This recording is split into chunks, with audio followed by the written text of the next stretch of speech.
Fala, reaças, bem-vindo a mais um vídeo aqui do canal. E hoje eu vou trazer para vocês a entrevista do ex-presidiário Luiz Inácio Lula da Silva pro Podpah. E assista esse vídeo até o final porque é muita coisa. Mas antes, queria pedir vocês que ajudassem esse canal. É muito simples, basta que você se inscreva no canal, deixe seu like, deixe seu comentário. Isso faz muita diferença, tá? E o mais importante, ativa o sininho da notificação, que assim vocês recebem os nossos próximos conteúdos, tá? Essas hoje a gente não vai ter nenhum elemento aqui no vídeo, vai ser só eu mesmo falando, mas é importante que eu quero trazer alguns pontos para vocês do que ele falou, tá?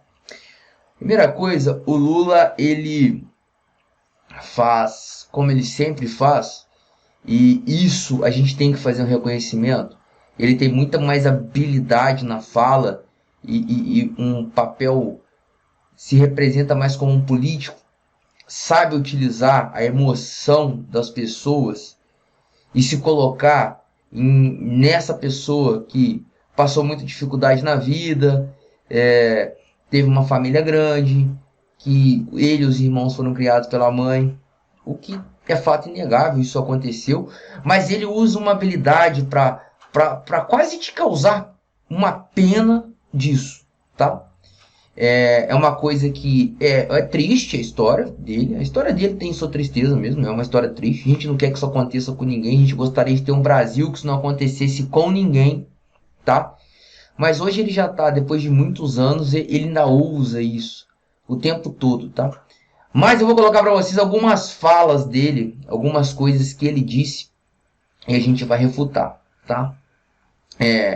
Uma das coisas que ele falou e assim me causou muito incômodo foi que ele disse que o Bolsonaro mudou alguns projetos dele, algumas coisas que ele implementou enquanto era presidente. E o principal dessas coisas foi o Bolsa Família, tá? E ele falou, o Bolsonaro acabou com o Bolsa Família. Não é isso que aconteceu. O Bolsonaro não acabou com o Bolsa Família, ele trocou o nome, tá? Hoje chama-se Auxílio Brasil. E uma coisa é uma coisa, trocar o nome é uma coisa. Acabar de vez com o programa é outra completamente diferente, não? E nem em relação a valores teve tantas alterações assim. Inclusive eu acho que no Auxílio Brasil há pessoas que recebem até mais. Mas o Lula fazia na sua campanha, já começou 2022, né? Ele usou essa frase. Depois ele fez um discurso e ele usou isso em muitos momentos, tá? Da entrevista. Muitos momentos. Ele usou a fome como argumento. Olha, meus amigos, a fome é uma coisa terrível. Terrível.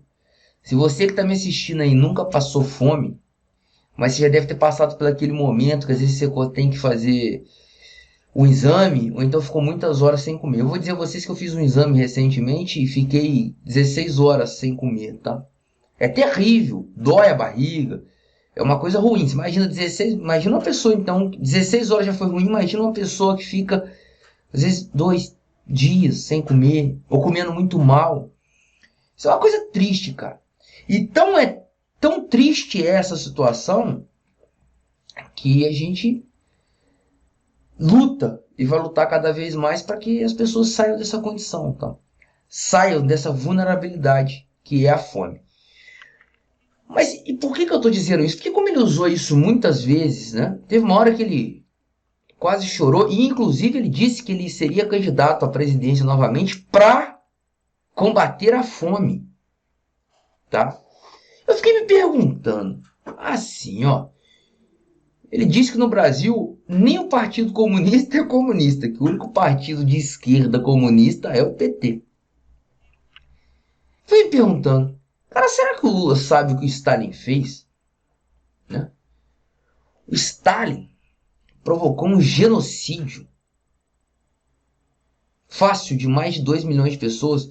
Tem Holodomor, né, que é o nome lá que a gente dá, de 2 a 4, 6 milhões de pessoas que morreram de fome. O Stalin matou quase entre 2 e 6 milhões de pessoas, porque nós não temos estimativas oficiais, é um número que não tem como se contabilizar, então a estimativa que seja entre 2 e 6 milhões de pessoas, de fome. De fome. Há relatos que as pessoas matavam seus filhos para comer. Tá? Então, o Lula quer combater a fome? Que legal. E ele, não só ele, né? Ele até não comenta muito, que eu acho que ele não entende muito sobre isso, mas pessoas no PT apoiam o Stalin o tempo todo. O tempo todo. Ao JS, por exemplo, que é a União da Juventude Socialista, que é a juventude do PCdoB, inclusive tem uma música que eles cantam, na internet é até difícil de achar hoje, mas se vocês pesquisam, outro dia eu estava olhando sobre isso, e eu vi até, inclusive foi um blog de esquerda que disse isso. Tem uma música que eles falam, Stalin matou muito pouco. É difícil, as contradições. Quando nós estamos chegando nesse período eleitoral, amigo, é todo mundo anjo, é complicado. Outra coisa que ele falou, né, que ele foi para a Europa. E ele foi para mostrar às pessoas o que é ser um líder. Tá? Ele disse que o Bolsonaro vai em fóruns, vai pela Europa e ninguém quer falar com ele, que os presidentes, chefes de Estado não querem falar com ele, que ele é muito grosso, mal educado.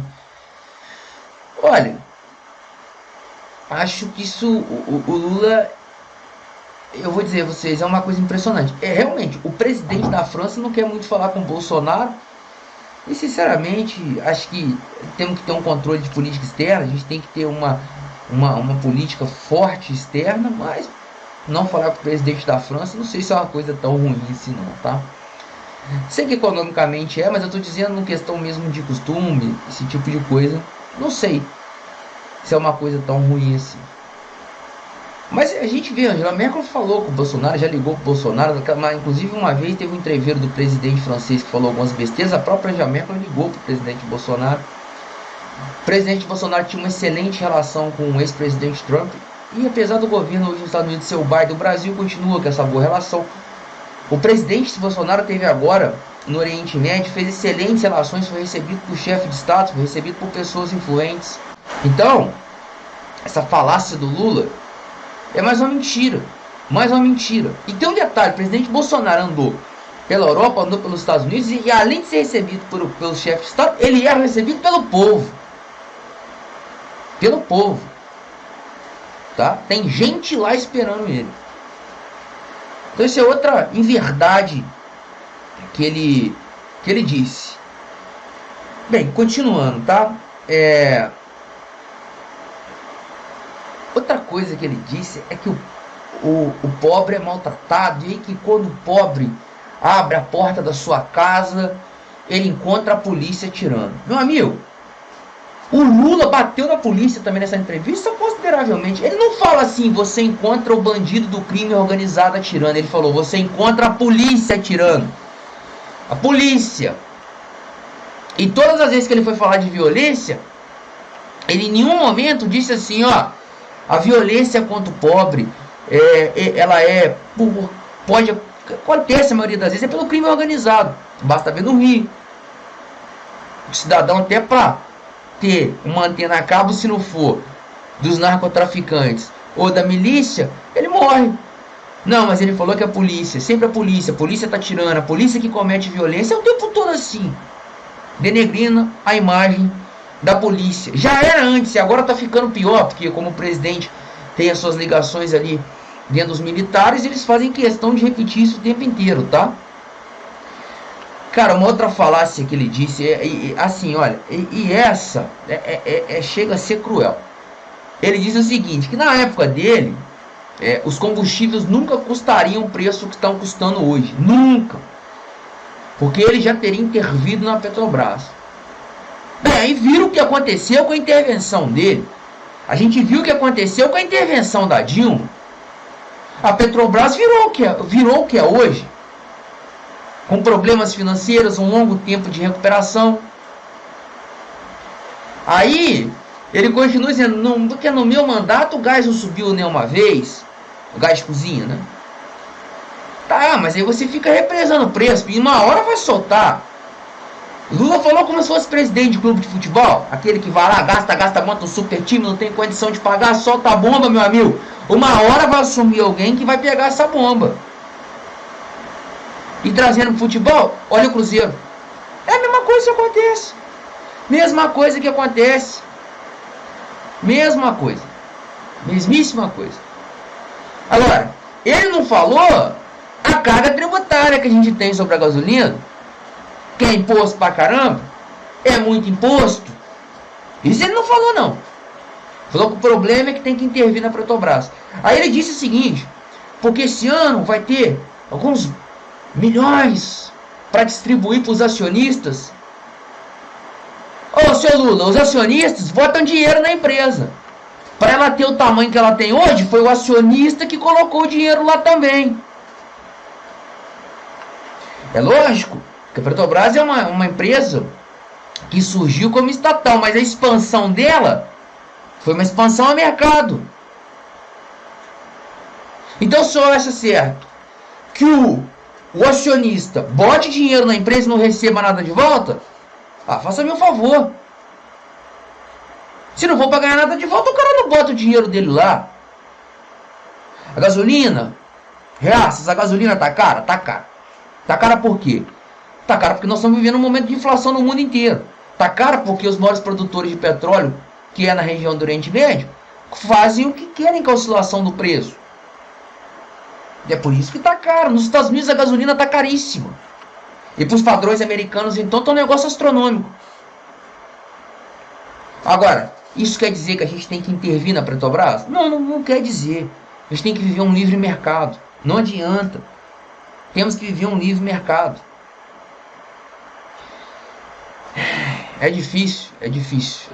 Essas falácias. Porque assim, para as eleições, tudo vai cair na conta do presidente. A gasolina, gás, vai cair tudo. E olha, veja bem, eu não estou dizendo que o Bolsonaro é santo, mas dê a César o que é de César, meu amigo. O que é culpa dele, você bote na conta dele. O que não é, não pode botar.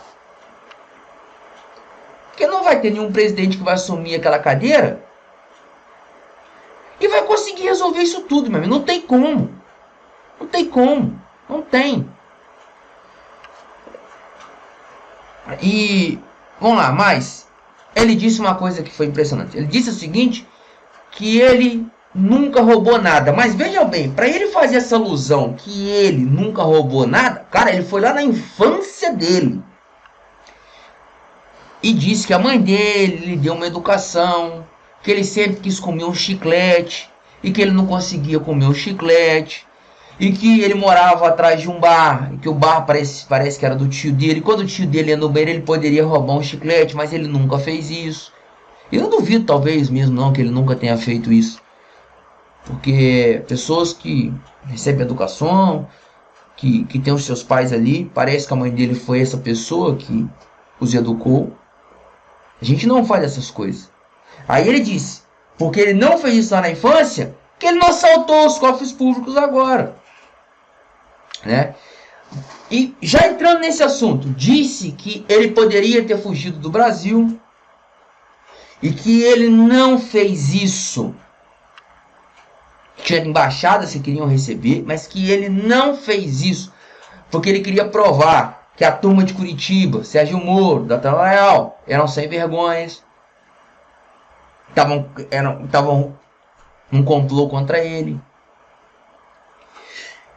E assim, o que me impressiona é que ele foi condenado pelo Sérgio Moro, tá? Uma parte do processo, aí depois veio a juíza substituta, o condenou.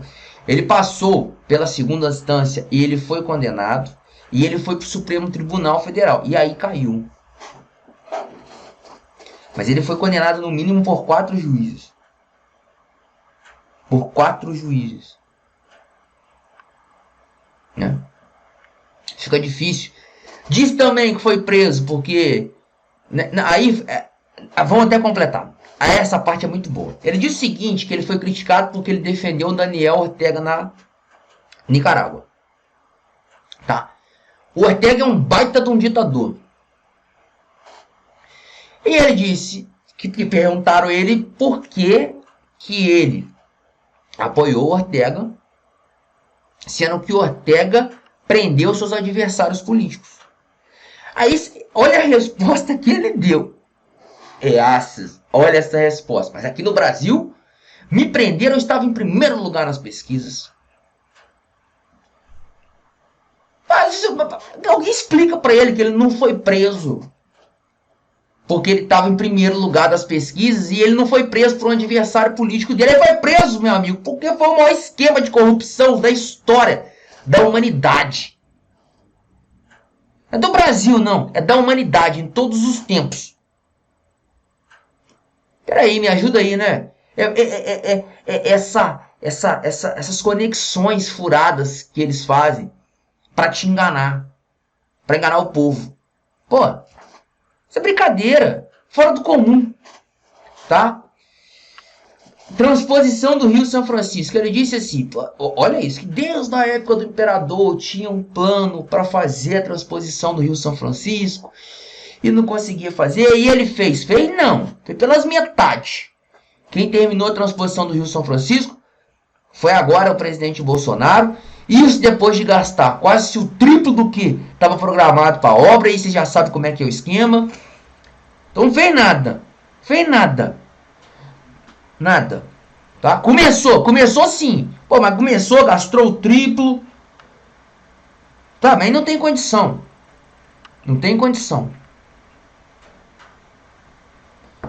Então, o que eu disse, dê a César o que é de César. Ele começou, mas começou de forma errada. A gente teve a transposição terminada agora, pelo presidente Bolsonaro, repito. Diz que a elite não gosta dele porque ele não joga golfe. Ô meu amigo, o Lula é doido. A elite ama ele. No governo dele foi um momento que os bancos mais ganharam dinheiro nesse país. Como é que a elite não gosta dele? A elite é Lula e mais 10, meu amigo. Lula e mais 10. Tá? Disse que o Bolsonaro foi um acidente de percurso. E vou dizer a vocês, tá? Eu não concordo 100% com essa frase, mas não posso discordar dela 100% também. Porque se o Brasil tivesse continuado no rumo que estava, e a Dilma conseguisse se manter no poder, e esse esquema de corrupção que foi o Petrolão tivesse sido abafado, com certeza o presidente Bolsonaro não seria o presidente do Brasil hoje. E com certeza a gente não estaria com um movimento conservador tão grande como é hoje, tá? O Bolsonaro foi um acidente? Não. O presidente Bolsonaro, circunstancialmente, ele estava ali no momento certo, no período certo, do lado certo. Então, ele se elegeu presidente, tá? Agora, falar também que foi um acidente é brincadeira. Ô Reaças, aí o Lula solta uma frase. Olha, eu vou dizer a vocês, ele falou assim que só falta o presidente Bolsonaro dar granada. Escutem essa frase, dar granada para crianças brincar no colégio. Porque o negócio dele é só ficar fazendo arminha. Tenha bom senso. Isso não é uma coisa que se fala. Sabe? Isso daí tá... Porra. E sabe por que não é? Porque os outros acreditam, cara. Amanhã você vai encontrar alguém repetindo que o Bolsonaro vai dar granada pra criança. Pelo amor de Deus. Total sem cabimento. E a entrevista, ela foi no Podpah, tá? Acho que o Igão e o Mítico são pessoas mais à esquerda. Ou esquerda. E a entrevista foi interessante porque o Lula sempre deixa... Ele comete essas falhas. Entendeu? E a gente consegue pegar. Mas sim, foi uma entrevista. Foram muito educados com ele. Tá? Acho que o entrevistador tem que ser mesmo. Augusto Nunes, eu gosto muito. Ele sempre diz, eu entrevisto o Lula, eu entrevisto o Collor, eu entrevisto qualquer um. E no meu papel de jornalista, eu vou ser educado, mas vou fazer as perguntas que eu quero fazer. Vou fazer as perguntas cabeludas. E no Podpah não teve isso. Tá? Não é nem...